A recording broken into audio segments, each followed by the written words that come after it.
ও আমার বিশ্বাসী বান্দারা, যারা আল্লাহকে ব্যতি রেখে আল্লাহকে বাদ দিয়ে অন্য উপাস্যকে ডাকে, দেবীর পূজা করে, দেবতাদের পূজা করে, তোমরা খবরদার তাদের গালি দিও না।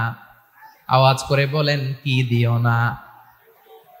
আল্লাহ বলেন, ও বিশ্বাসীরা শোনো, যারা আল্লাহকে ব্যতি রেখে দেবীর পূজা করে, অন্য উপাস্যের পূজা করে, তাদেরকে ডাকে, ওই দেবতাদেরকে তোমরা গালি দিও না। যদি ওই দেবতাদেরকে গালি দাও তাহলে ভুলবশত, শত্রুতাবশত তারা তোমাদের রব আল্লাহকে গালি দেবে, ঠিক কিনা? তোমরা যদি তাদের দেবতাদের গালি দাও, ওরা রেগে তোমার আল্লাহরে গালি দিবে, তাহলে আল্লাহরে গালি খাওয়ানোর কারণ হয়ে গেলাম আমি, ঠিক কিনা বলেন?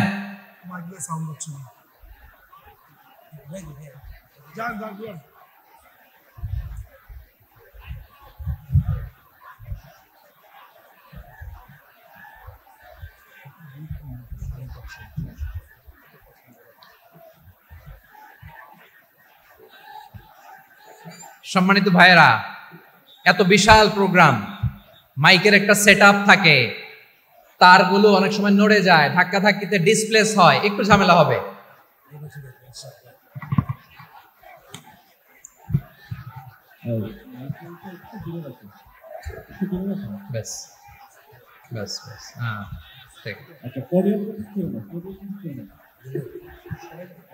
ঠিক আছে, একটু সমস্যা হবে মাঝে মাঝে। আপনারা শান্ত থাকলে, শান্ত থাকতে হবে। এইভাবে সাউন্ড নাই, এই নাই, এই বলতে বলতে আমার সময়ও নাই, উঠে যেতে হবে। এগুলো বোকামি। এই বিভাগীয় প্রোগ্রামগুলোতে যাই, চিৎকার চেঁচামেচি করে তোমরা আসো, সময় শেষ আমাকে উঠে যেতে হয়। আমরা তো বঞ্চিত হলাম। গুরুত্বপূর্ণ অনেক কথা শোনাবো তোমাদের, অনেক। প্রিয় ভাইরা, আপনারা শান্ত হয়ে বসুন, শান্ত হয়ে। রব্বুল আলামিন বলেন, খবরদার বিশ্বাসীরা, আল্লাহ ছাড়া যারা অন্যান্য উপাস্যদেরকে ডাকে, দেবতাদেরকে ডাকে, তাদেরকে তোমরা গালি দিও না। ওই সমস্ত দেবতাদেরকে যদি তোমরা গালি দাও তাহলে তারা আল্লাহকে গালি দিবে, ঠিক কিনা বলে? আমরা দেবতাদের গালি দিলে ওরা আল্লাহকে গালি দিবে। রব্বুল আলামিন বলেন, খবরদার দেবতাদেরকে গালি দিও না, তাহলে ওরা তোমার রব আল্লাহরে গালি দেবে। প্রতিটি জাতির জন্য তাদের কাজকে আমি আল্লাহ সুশোভিত করে রেখেছি, তারা সবাই একদিন আমার কাছেই ফিরে আসবে। এরপর আমি রব্বুল আলামিন তাদের আমলনামা তাদেরকে জানিয়ে দেব। সুবহানাল্লাহ পড়ে। প্রিয় ভাইয়েরা, আল্লাহ তাআলা বলেছেন, খবরদার গালি দিও না। আদেশটা কার? আওয়াজ করে বলেন তো। হিন্দুদের দেবতা দেবদেবীদেরকে গালি দেওয়া যাবে না। আওয়াজ করে বলুন প্রিয় ভাইয়েরা, এই আদেশটা কার? এই আপনাদের গলার আওয়াজ। অন্য ধর্মের দেবতাদেরকে যে গালি দেওয়া যাবে না, এই আদেশটা কার? আরো জোরে বলুন, কার? গালি দিবেন কোন দেবতাকে? দিবেন? যদি দেন তাহলে ওরা আল্লাহরে গালি দিবে, তাহলে আল্লাহরে গালি খাওয়াইলো কে? আপনি, ঠিক কিনা বলেন? আমি আল্লাহকে গালি খাওয়ানোর কারণ হলাম, কারণ আমি যদি গালি না দিতাম ওরা আমার রবকে গালি দিত না। আওয়াজ করে বলেন ঠিক কিনা? তাহলে প্রিয় ভাইয়েরা, ইসলাম আমাদেরকে শিখায়, সূরাতুল আনআমের 108 নম্বর আয়াত থেকে আমরা বুঝলাম, কোন ধর্মকে ছোট করা যাবে না। অন্য ধর্মকে ছোট করা মানে ইসলামকে ছোট করা। অন্য ধর্মের দেবতাকে গালি দেওয়া মানে আল্লাহকে গালি খাওয়ানো। আওয়াজ করে বলেন ঠিক কিনা? খবরদার, এটা করা যাবে না।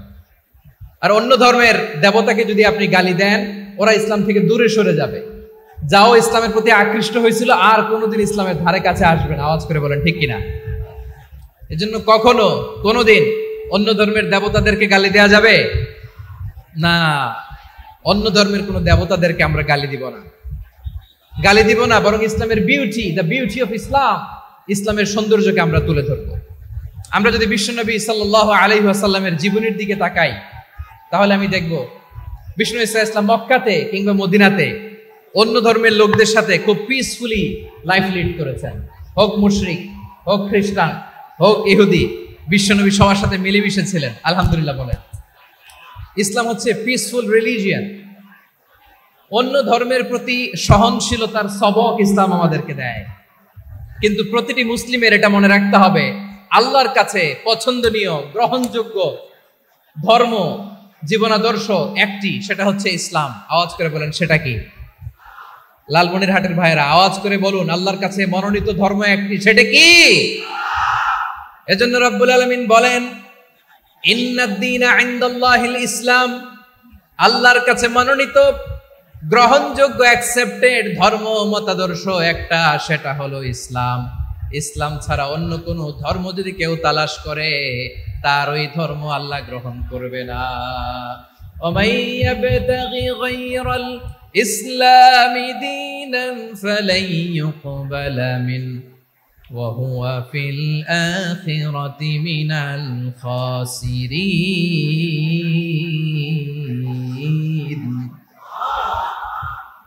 Whoever seek anything except Islam, that won't be accepted from him, and he will be loser in the day of judgment. কিয়ামতের দিন ইসলাম ছাড়া কেউ যদি অন্য কোনো ধর্ম তালাশ করেছে দুনিয়াতে, তার এই মতাদর্শ গ্রহণ করা হবে না, and he will be loser, সে হবে লুজার, ক্ষতিগ্রস্ত। হাই হাই কোম্পানির ম্যানেজার, ওর আমও শেষ, সালাও শেষ। আওয়াজ করে বলেন ঠিক কি না?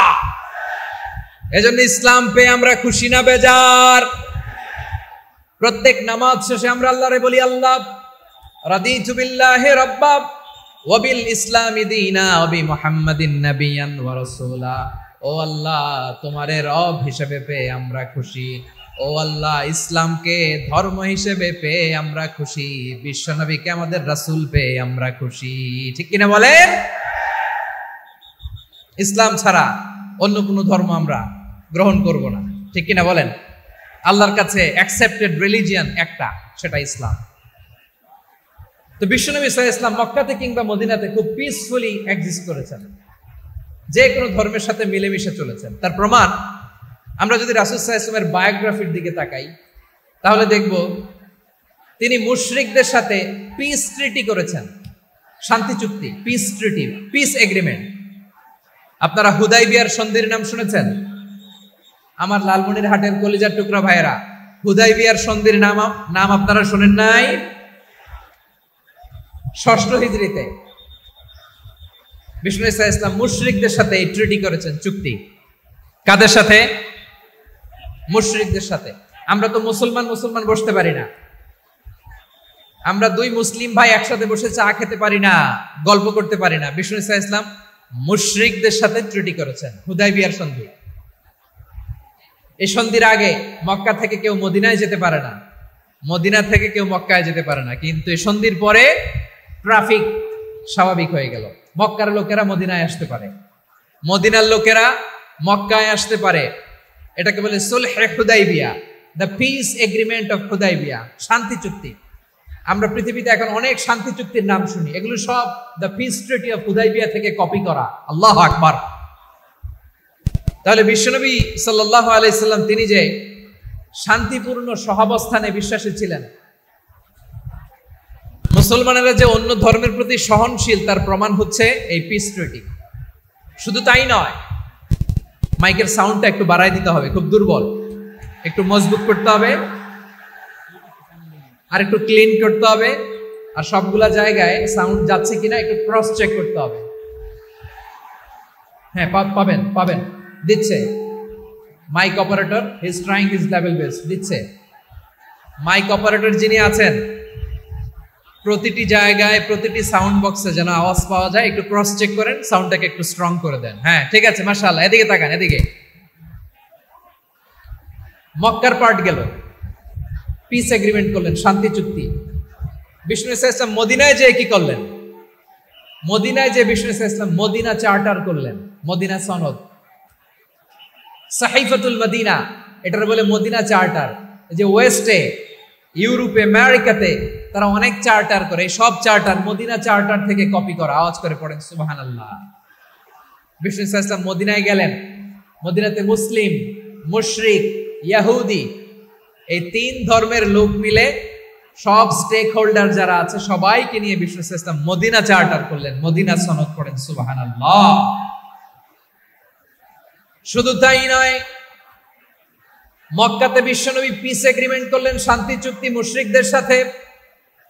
মদিনাতে যে বিশ্বনবী মদিনা চার্টার করলেন, মদিনা সনদ করলেন ইহুদিদের সাথে।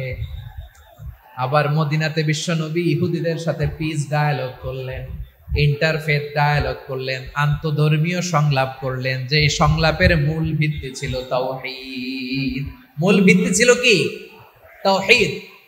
বিশ্বনবী ইহুদিদেরকে ডাকলেন, আহ্বান করলেন, কুল ইয়া আহলাল কিতাবি তাআলু ইলা কালিমাতিন সাওয়াইন বাইনানা ওয়া বাইনাকুম আল্লা না'বুদা ইল্লাল্লাহ ওয়া লা নুশরিকা বিহি শাইআন ওয়া লা ইয়াত্তাখিযা বা'দুনা বা'দান আরবাবাম মিন দুনিল্লাহ فإن تولوا فقولوا اشهدوا بأننا مسلمون সুবহানাল্লাহ পড়েন। বিশ্বনবী মদিনার ইহুদিদের ডেকে বললেন, ও ইহুদিরা শোনো শোনো, আসো এমন একটা আদর্শের প্রশ্নে আমরা একত্রিত হই যে আদর্শের প্রচার তোমাদের নবীরাও করেছে, আমিও করি, যে আদর্শের কথা তোমাদের পবিত্র ধর্মগ্রন্থগুলোতে আছে, আমার কোরআনেও আছে, সেটা হলো তাওহীদ। আমরা এক আল্লাহ ছাড়া কারো ইবাদত করব না, আল্লাহর সাথে কাউরে শরীক করব না, আল্লাহ ছাড়া কাউরে রব মানব না। পড়েন সুবহানাল্লাহ। তাহলে আমার প্রিয় লালমনিরহাটের ভাইরা, মদিনাতে যে তিনি মদিনা চার্টার করলেন, মদিনা সনদ, পিস ডায়ালগ করলেন, শান্তির সংলাপ, ইন্টারফেথ ডায়ালগ করলেন, আন্তধর্মীয় সংলাপ, যার ভিত্তি ছিল তাওহীদ। সুবহানাল্লাহ পড়েন। তাহলে অন্য ধর্মের প্রতি সব সময় ইসলাম সহনশীল, টলারেন্স। যদি আপনি দেখতে চান ইসলামের নবী বিশ্ব নবীর দিকে তাকান, ঠিক কিনা বলেন? রাইটস প্রোটেক্ট করার জন্য কত আইন বানাই, কত বৈঠক করি, কত সংবাদ সম্মেলন করি। বিশ্বনবী সাল্লাল্লাহু আলাইহি ওয়াসাল্লাম সংখ্যালঘুদের রাইটস এর ব্যাপারে, অধিকারের ব্যাপারে যে কথা বলেছেন, শুনলে আপনি অবাক হয়ে যাবেন। বিশ্বনবী বলেন, আলা মান যালামা মুআহাদান আও ইনতাকাসাহু আও কাল্লাফাহু ফাওকা তাআতিহি আও কাল্লাফাহু ফাওকা তাকাতিহি আও আখাযা মিনহু শাইআন বিগাইরি তিবি নাফসিন ওয়া আনা হাজিজুহু ইয়াউমাল কিয়ামা। খবরদার, জেনে রাখো, কেউ যদি কোনো সংখ্যালঘুর উপরে অত্যাচার করে, কোনো সংখ্যালঘুর প্রাপ্য থেকে যদি কেউ কাউকে ঠকায়, সংখ্যালঘুর উপর যদি কেউ কষ্ট দেয়, কোনো সংখ্যালঘুর সম্পদ যদি কেউ জোর করে কেড়ে নেয়, আমি কিয়ামতের দিন বিশ্বনবী ওই সংখ্যালঘুর পক্ষে আর ওই মুসলমানদের বিপক্ষে বাদী হয়ে দাঁড়াবো। সুবহানাল্লাহ বলতে পারলেন না? আল্লাহু আকবার। আপনি নামাজি, আপনি মুসল্লি, আপনি হাজী সাহেব, তাহাজ্জুদ পড়তে পড়তে কপালে দাগ ফেলে দিছেন, আপনার প্রতিবেশী হিন্দু, ভাবছেন আমার তো পাওয়ার আছে, ওর জমিটা দখল করি। বিশ্বনবী বলেন, কিয়ামতের দিন ওই হিন্দুর পক্ষে তোর বিরুদ্ধে আমি বাদী হয়ে দাঁড়াবো। পৃথিবীর কোন ধর্মে এরকম স্টেটমেন্ট পাবেন? পাবেন? আপনি ভাবছেন আপনি নামাজ পড়লে হাজী সাহেব কপালে দাগ ফেলাই দিলে আপনি সেলসেলায় জান্নাতে চলে যাবেন না? খবরদার। বিশ্বনবী বলেন, কোন সংখ্যালঘুর উপর যদি কেউ আক্রমণ করে, তার প্রাপ্য তাকে না দিয়ে যদি তাকে ঠকায়, তার উপর জুলুম করে, তার সম্পদ যদি কেড়ে নেয়, আমি নবী, তুমি মুসলিম হইতে পারো, মুসল্লি হইতে পারো, তার পক্ষে তোমার বিপক্ষে আল্লাহর দরবারে বাদী হয়ে দাঁড়াবো।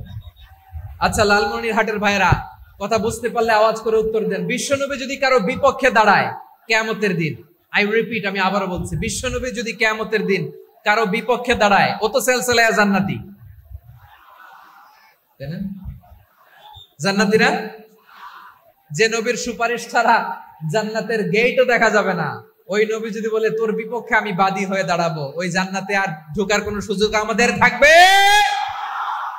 এখানেই শেষ না আমার প্রিয় লালমনিরহাটের ভাইয়েরা, এখানেই শেষ নয়। বিশ্বনবী বলেন, মান কাতালা মুআহাদান, বুখারীর বর্ণনা, মান কাতালা মুআহাদান লাম ইয়ারাহ রাইহাতাল জান্নাহ।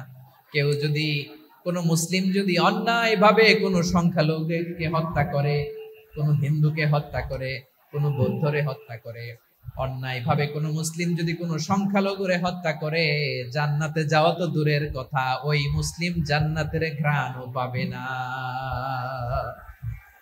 সেই বুখারীর বর্ণনা, মান কাতালা মুআহাদান লাম ইয়ারাহ রাইহাতাল জান্নাহ ওয়া ইন্না রিহাহা লা ইউজাদু মিন মাসিরাতি 40 আমা, যে জান্নাতের ঘ্রাণ 40 বছর দূরের রাস্তা থেকেই পাওয়া যায়। সুবহানাল্লাহ। প্রিয় ভাইরা, এখান থেকে জান্নাতে পৌঁছতে লাগবে 40 বছর। এত দূর, কত বছর? সবাই বলেন কত বছর? এখান থেকে জান্নাতে পৌঁছতে লাগবে 40 বছর। এত দূরে থাকতেই জান্নাতের ঘ্রাণ আপনার নাকে এসে ধাক্কা মারবে। বিষ্ণুই বলেন, যে ব্যক্তি কোন সংখ্যালঘুকে হত্যা করে জান্নাতের ঘ্রাণ তো পাবেই, জান্নাতে তো ঢুকতে পারবেই না, জান্নাতের ঘ্রাণও তার নাকে লাগবে না। পড়েন নাউযুবিল্লাহ। তাহলে সংখ্যালঘুদের ব্যাপারে ইসলামে অধিকার দেয়া আছে না নাই?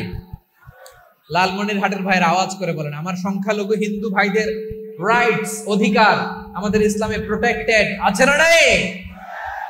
এখানেই শেষ না। বিষ্ণু ইসলাম আপনার অমুসলিম প্রতিবেশীর সাথে ভালো আচরণ করতে বলেছে। আমাদের হয় না এটা মুসলিম পাড়া, ওটা বৌদ্ধ পাড়া, হয় না? অনেক সময় হয় না এটা আমাদের মুসলিম পাড়া, ওইটা হিন্দু পাড়া, এরকম আছে না নাই? লালমনিরহাটে নাই না? আছে? হিন্দু যদি আপনার প্রতিবেশী হয় কি করবেন? ওর কষ্ট দিবেন নাকি? কেন? ও তো হিন্দু, ও তো আমার আল্লাহরে ডাকে না, ওর কষ্ট দিলে জায়েজ হবে না? খবরদার। বিষ্ণু ঈসা ইসলাম বলেন, মান কানা ইউমিনু বিল্লাহ ওয়াল ইয়াউমিল আখির ফালিউকরিম জারা, যে আল্লাহ বিশ্বাস করে আর আখিরাতে বিশ্বাস করে সেজন্য প্রতিবেশীর সাথে ভালো আচরণ করে। সুবহানাল্লাহ। কলিজা জুড়ায় যায় না আমার নবীর কথাগুলো শুনলে? যে আল্লাহ বিশ্বাস করে, যে আখিরাতে বিশ্বাস করে সেজন্য প্রতিবেশীর সাথে ভালো আচরণ করে। এখানে বলছে মুসলিম প্রতিবেশী, বলছে নামাজি প্রতিবেশী, বলছে আল্লাহওয়ালা প্রতিবেশী, বলছে না। প্রতিবেশী আস্তিক হোক নাস্তিক হোক, প্রতিবেশী মুমিন হোক মুশরিক হোক, প্রতিবেশী হইলেই তার সাথে ভালো আচরণের দরকার আছে না নাই? আমার প্রিয় লালমনিরহাটের ভাইয়েরা, বিষ্ণু ঈসা ইসলাম ওনার ইহুদি প্রতিবেশীদের দেখাশোনা করতেন। আওয়াজ না শোনা যাক, আমারও তো দেখা যায়, আমারও তো দেখা যায়। তাকায় থাকেন, তাকায় থাকলে সওয়াব হবে। কোরআনের কথা যেখান থেকে হয় এদিকে তাকায় থাকলেই বরকত। তাকায় থাকেন। জি জি, মাইক, আমি তো আর মাইক ঠিক করতে আসি না এদিকে, এই মাইক ঠিক করব, ওই মাইক ঠিক করব, ওদিকে পাইলট বলবে হুজুর চলে আসেন। জি বসুন, বসুন, মাশাআল্লাহ। হ্যাঁ, খুব শান্ত, ঠিক আছে। পুলিশ ভাইরা না খেয়ে দিনরাত আপনারা যাতে সুশৃঙ্খল একটা প্রোগ্রাম উপহার পান এটাই চেষ্টা করতেছে, আপনাদেরকে কষ্ট দিতে আসে নাই, একটু একটু সহযোগিতা করেন। জি মাশাআল্লাহ। হ্যাঁ, ঠিক আছে।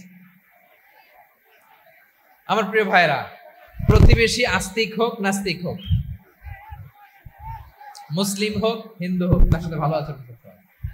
বিষ্ণু ঈসা ইসলাম ওনার ইহুদি প্রতিবেশীর বাসায় যেতেন। কোন প্রতিবেশী?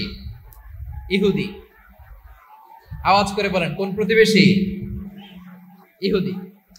এক ইহুদি কিশোর বিষ্ণু ঈসা ইসলামের খেদমত করতে, ইহুদি ছেলে আমার নবীর খেদমত করতো, তারা ছিল নবীর প্রতিবেশী। তো অনেকদিন হয় ইহুদি ছেলেটা আসে না।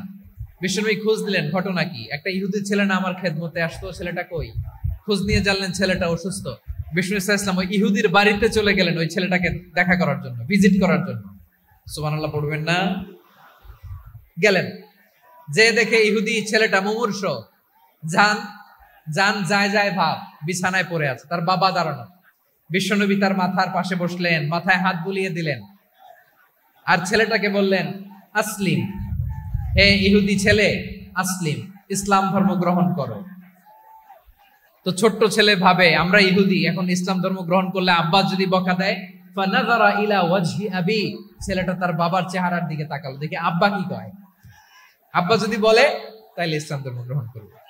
ইহুদি ছেলেটা তার বাবার দিকে যখন তাকালো, ওর বাবা বলে আতি আবুল কাসিম, আবুল কাসিম যা বলে তাই করো। আবুল কাসিম হচ্ছে বিষ্ণু ঈসা ইসলামের একটা কুনিয়াত, উপনাম। আমার রাসূলের বড় ছেলের নাম ছিল কাসেম। যেমন দেখবেন আমাদের এলাকায় কারো ছেলের বড় ছেলের নাম যদি হয় আব্দুল্লাহ, এরা আব্দুল্লাহর বাপ বলে ডাকে। কারো বড় মেয়ের নাম যদি হয় ফাতেমা, এরা কি ডাকে? ফাতেমার বাপ বলে না? তো বিষ্ণু ঈসা ইসলামের বড় ছেলের নাম ছিল কাসেম। ইহুদি বাবা বলল আতি আবুল কাসেম, আবুল কাসেম যা বলে তাই শোনো, মানে মোহাম্মদ যা বলে তাই শোনো। এই কথা শুনে ছেলে সাহস পাইছে, ছেলে আবার পড়তে আরম্ভ করলো, আশহাদু আল্লাহ ইলাহা ইল্লাল্লাহ ওয়া আশহাদু আন্না মুহাম্মাদার রাসূলুল্লাহ। পড়েন আল্লাহু আকবার। বিশ্বনবীর আহ্বান শুনে ওই আহ্বানে সাড়া দিয়ে ইহুদি ছেলে শাহাদা পড়ে মুসলমান হয়ে গেল। তার হৃদয়টারে ঈমানের নূর দিয়ে আলোকিত করে দিল কে? প্রিয় ভাইরা, এবার রাসূল সাল্লাল্লাহু আলাইহি ওয়াসাল্লাম বের হয়ে আসলেন ঘর থেকে, আর বললেন, আলহামদুলিল্লাহিল্লাযী আনকাযাহু মিনান নার। প্রশংসা সে আল্লাহর, যে আল্লাহ জাহান্নামে চলে যাচ্ছিল প্রায় এমন একটা লোককে মুহূর্তের মধ্যে কালেমায়ে শাহাদাতের বদৌলতে জান্নাতি বানায় দিলেন। আওয়াজ করে পড়েন সুবহানাল্লাহ। এই হাদিস থেকে আমরা কি শিখলাম? What is the moral of the story? এক নাম্বার স্টোরি হলো, প্রতিবেশী ইহুদি হোক হিন্দু হোক, যাবেন, সুসম্পর্ক রাখবেন, উপহার দিবেন, বিপদে পাশে দাঁড়াবেন। তাইলেই তো আপনাদের প্রতি, মুসলমানদের প্রতি তারা আকৃষ্ট হবে, ঠিক কিনা বলেন? আপনি যদি হিন্দুদের সাথে বৌদ্ধদের সাথে নাই মিশেন, নাস্তিকের কাছে নাই যান, তো ইসলামের সৌন্দর্যটা ওরা বুঝবে কেমনে? আমার অনেক হিন্দু পরিচিত ভাই আছে, ওরা আমাদের ইফতারির প্রোগ্রামে এসে একসাথে ইফতারি করে। অনেক মদখোর আমার সাথে বসে একসাথে ডিনার করে, হাফ প্যান্ট পরা, গলায় স্বর্ণের চেইন, হাতে স্বর্ণের ব্রেসলেট, আইসা আমার সাথে ডিনার করছে, আছে এরকম। গাঁজাখোর, আমি বলে আসো, welcome welcome to my dinner, আসো বসো। বসলেই তো আমি ওর ডিএনএ, চিন্তার ডিএনএ চেঞ্জ করে দেওয়ার সুযোগ পাবো। চিল্লায় বলো ঠিক কিনা? আসতে হবে আমার কাছে। Our door is open. The door of Islam is open 24/7. সব সময় আমাদের ইসলামের দরজা আমার অমুসলিম ভাইদের জন্য খোলা আছে না নাই? এই হাদিস থেকে দুইটা শিক্ষা। এক নম্বর শিক্ষা, প্রতিবেশী মুসলিম হোক অমুসলিম হোক, যান, অসুস্থ হইলে একটু আপেল নিয়ে যান, আঙ্গুর নিয়ে যান, কমলা নিয়ে যান, তাদের সাথে ভালো আচরণ করেন। ইসলামের বিউটি দেখে, সৌন্দর্য দেখে অবাক হবে, নসিব ভালো হলে কোনোদিন কালিমা পড়ে মুসলমান হয়ে যাবে, ঠিক কিনা বলেন? তাহলে অমুসলিমের সাথে ভালো সম্পর্ক। বিশ্বনবী ইহুদির বাড়িতে গেলেন, ইহুদির বাড়ি, আর আমার মুসলমান ভাই আমার কাফের বলে, এরকম আছে না নাই? মুসলিম মুসলিমরা দেখতে পারে না, সহ্য করতে পারে। বিশ্বনবী সাল্লাল্লাহু আলাইহি ওয়াসাল্লাম ইহুদির বাড়িতে গেলেন, এটা একটা শিক্ষা। আরেকটা শিক্ষা হলো, ভাইরা ধাক্কা মেরে এসে সামনে এসে কি লাভ? প্রোগ্রাম তো শেষ হচ্ছে, এখনই শেষ হচ্ছে। তো এই যে আমাদের বকশি ভাই ওয়াদা নিল, হাত তোলালো, মিম বলে এত কথা বললো, তো আমি জেলায় জেলায় যে খালি হাত নাড়াই তোমাদের জন্য নাকি? হ্যাঁ, হাত নাড়াই শুধু। এই ধাক্কাইতে ধাক্কাইতে এদিকে এসে হাত নাড়াইতেছে, হয়েছে তো, দেখলাম তো, ঠিক আছে, মাশাআল্লাহ, অনেক সুশৃঙ্খল, অন্যান্য যে কোনো জেলার চেয়ে অনেক সুশৃঙ্খল। আমার দিকে তাকাও, আমার দিকে তাকাও, ঠিক আছে। এই যে দাঁড়িয়ে আছে, একটা ছেলে নড়ে না, দেখছেন? মাশাআল্লাহ মাশাআল্লাহ মাশাআল্লাহ। হ্যাঁ, এইভাবেই। আর কয়েকটা মজাদার কথা আছে, শোনো। এই হাদিস থেকে আমাদের শিক্ষা হলো, আমার প্রতিবেশী যেই ধর্মের হোক আমি সম্পর্ক রাখবো। অসুস্থ হলে যাব, কি বলেন ভাইরা? যাবেন না? যাবেন না আপনারা? আচ্ছা, 2 নম্বর শিক্ষা হলো, বিষ্ণু ইসা ইসলামের খাদেম ছিল ইহুদি, এতদিন খেদমত করলো, একদিনও বিশ্বনবী ওর কালিমার দাওয়াত দেয় নাই। কারণ কি? বিশ্বনবী একটা ভালো সময়ের অপেক্ষা করতেছিলেন, প্রপার টাইমিং। দাঈর কাজ হচ্ছে দাঈ ইলাল্লাহ, সে হচ্ছে সুযোগ সন্ধানী। দাঈ সুযোগ খোঁজে, কখন দাওয়া দিলে ব্যাটে বলে হবে, ঝোপ বুঝে কোপ মারে, ঠিক কিনা বলেন? বিষ্ণু ইসলাম ভালো সময়ের অপেক্ষা করতেছিলেন, দেখি ভালো সময় আসুক আসুক আসুক আসুক। আস্তে আস্তে এমন সময় আসছে, ছেলে এবার মুমূর্ষ। অসুস্থ ব্যক্তির হৃদয় অত্যন্ত নরম থাকে। হসপিটালে যখন কেউ যায় তার হৃদয়টা বড্ড নরম থাকে, মৃত্যুর ভয়ে তার অন্তরটা নরম থাকে, ঠিক কিনা বলেন? এই প্রপার টাইমিং এর অপেক্ষা করতেছিলেন। যখনই টাইমিং পেয়েছেন, দাওয়াত দিলেন, পড়ো লা ইলাহা ইল্লাল্লাহ, সুবহানাল্লাহ পড়েন সবাই। তাহলে ইসলাম অমুসলিম প্রতিবেশীর সাথে ভালো আচরণ করতে বলে। ইসলাম অমুসলিম মাতা পিতার সাথেও ভালো আচরণ করতে বলে। মাতা পিতা যদি অমুসলিম হয়, তারা ফেলে দিতে পারবেন? পারবেন? পারবেন? আমার লালমনিরহাটের ভাইয়েরা, অনেক হিন্দু ছেলে আমাদের হাতে শাহাদা পড়ে মুসলিম হয়, কিন্তু ওর মা মুসলমান হয় নাই, বাবাও হয় নাই, এরকম আছে না নাই?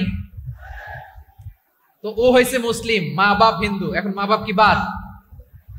হ্যাঁ, মা বাপ বাদ দেয়া যাবে? যেই মা আপনার 9 মাস 8 মাস পেটে ধারণ করলো, আপনার মায়ের নার ছেঁড়া ধন, আপনি ওই মারে বাদ দিতে পারবেন? যে মায়ের বুকের তাজা দুধ খেয়ে আপনি আজকে বাড়ন্ত তাজা তরতাজা, ওই মারে বাদ দেয়া যাবে?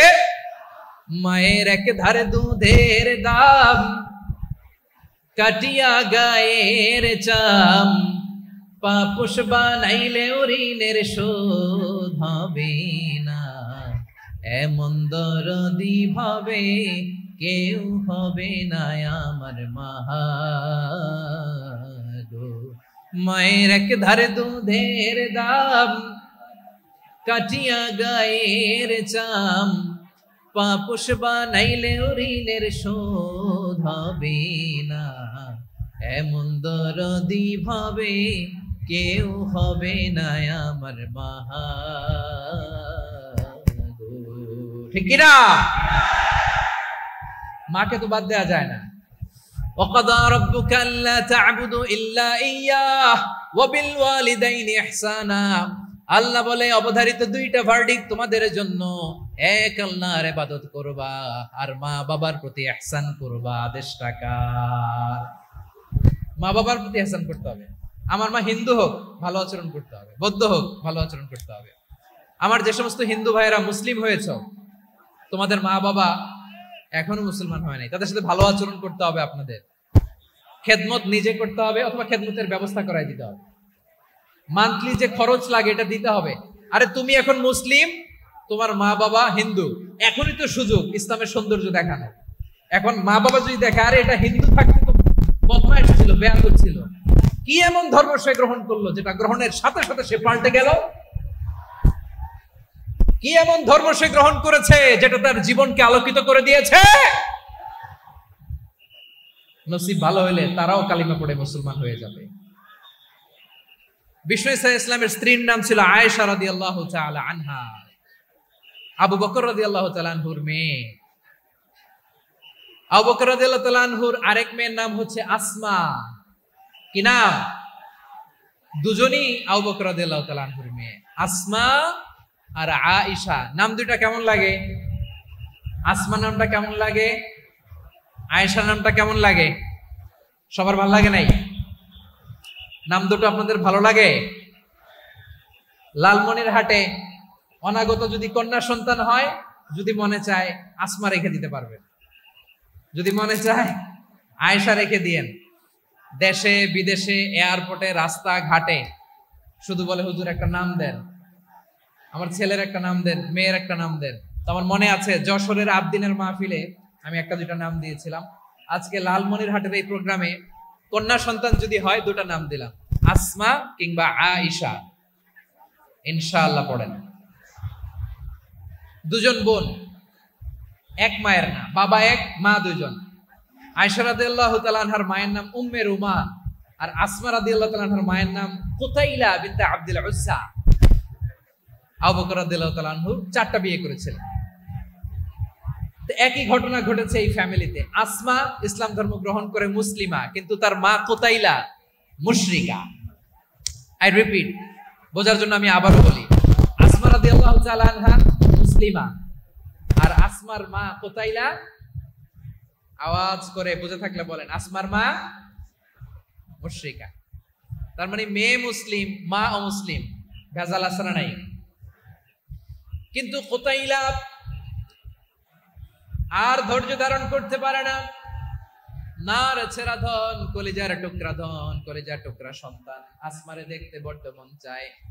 সাইয়েদনা আসমা রাদিয়াল্লাহু তাআলা আনহা মক্কা থেকে হিজরত করে মদিনায় চলে গেলেন হুদাইবিয়ার পর। যখন মক্কা মদিনার ট্রাফিক স্বাভাবিক হলো, মক্কার লোক মদিনায় যায়, মদিনার লোক মক্কায় আসে। কুতাইলা কলিজার টুকরা সন্তান আসমারে দেখার জন্য কিছু উপহার নিয়ে বিশাল মরুপথ পাড়ি দিয়ে মক্কা থেকে মদিনায় যায়। সুবহানাল্লাহ বলেন। এখন মা আসছে মেয়ের সাথে দেখা করতে, মেয়ে তো আর দেখা দেয় না। মেয়ে ভাবছে আমার মা তো মুশরিকা, অপবিত্রা, তার সাথে কি দেখা দেয়া যাবে? বিশ্ব নবীর দরবারে চলে গেলেন। সুবহানাল্লাহ বলেন। কি সৌভাগ্যবান ছিল তারা, মাসলা জানার দরকার হলেই নবীর দরবারে চলে যেত। ঘরে বউয়ের সাথে ঝগড়া হলে নবীর দরবারে চলে যেত। অনেক সাহাবী বলে আমার পেটে ক্ষুধা লাগলো আমি নবীর কাছে চলে যেতাম, কারণ নবীর চেহারার দিকে তাকালেই আমার পেটের ক্ষুধা মিটে যেত। সাইয়েদনা আসমা রাদিয়াল্লাহু তাআলা আনহা বিশ্বনবীর কাছে চলে গেলেন, যে বললেন ইয়া রাসূলুল্লাহ ইয়া হাবিবাল্লাহ ইন্না উম্মি কাদিমাতুন ইলাইয়া ওয়া হিয়া রাগিবা। আমার মা মক্কা থেকে অনেক দূর মরুর পথ পাড়ি দিয়ে উপহার সামগ্রী নিয়ে মদিনায় আমার সাথে দেখা করতে এসেছে গো নবী। আমার জানতে বড্ড ইচ্ছে হয় আমি আমার মুশরিকা মায়ের সাথে একটু দেখা করতে পারবো কিনা। আফা আসিলুহা, আগে যেমনি আমি আমার মায়ের সাথে ভালো আচরণ করতাম, যেমনি আমি আমার মায়ের সাথে সদাচরণ করতাম গো নবী, এখন আমি মুসলিমা মা মুশরিকা, এখনো কি আগের মতো সদাচরণ করতে পারবো নাকি? বিশ্বনবী বললেন নাম সিলিহা, হ্যাঁ রে আসমা, অবশ্যই অবশ্যই, আগে ঠিক যেমন তুমি তোমার মায়ের সাথে ভালো আচরণ করতে, এখনো তেমনি আগের মতো ভালো আচরণ করবা। আওয়াজ করে পড়েন সুবহানাল্লাহ। কি ইসলাম আমরা পেয়েছি! কত ব্রড মাইন্ডেড আমাদের ইসলাম, কত ওপেন মাইন্ডেড ইসলাম, কত ওপেন আপ করতে পারে, চিন্তা করতে পারেন। বিষ্ণু বললেন হ্যাঁ অবশ্যই, নাম সুলিহা, আগে যেমনি ভালো আচরণ করছো আসমা, এখন ওইরকমই করো, পারলে আরো বাড়াই করো। সুবহানাল্লাহ বলেন। তাহলে আমার যে হিন্দু ভাইয়েরা, হিন্দু বোনেরা, ইমানের বদৌলতে দৌলতে আপনি ধন্য হয়েছেন, আপনার আম্মা আব্বা এখনো মুসলমান হয় নাই, তাদের জন্য দোয়া করেন, তাদের জন্য দোয়া করেন, আল্লাহ যেন তাদেরকেও ইমানের দৌলত দান করে। আমরা সবাই পড়ি আমিন, আরো জোরে পড়েন আমিন। এখন বলেন, ইসলাম কি ন্যারো মাইন্ডেড রিলিজিয়ান না ব্রড মাইন্ডেড? লালমনিরহাটের যুবক ভাইরা আওয়াজ করো, ইসলাম কি ন্যারো মাইন্ডেড না ব্রড মাইন্ডেড? কতটা ব্রড মাইন্ডেড দেখেন।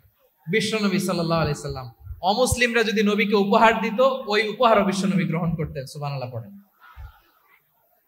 আপনার অমুসলিম বন্ধু যদি উপহার দেয়, সেটাও আপনি নিতে পারবেন, যেটা নেওয়া জায়েজ। কিন্তু আপনার বন্ধু যদি আপনার মদের বোতল দেয়, নিতে পারবেন? হ্যাঁ, মদের বোতল দিলে পারবেন না।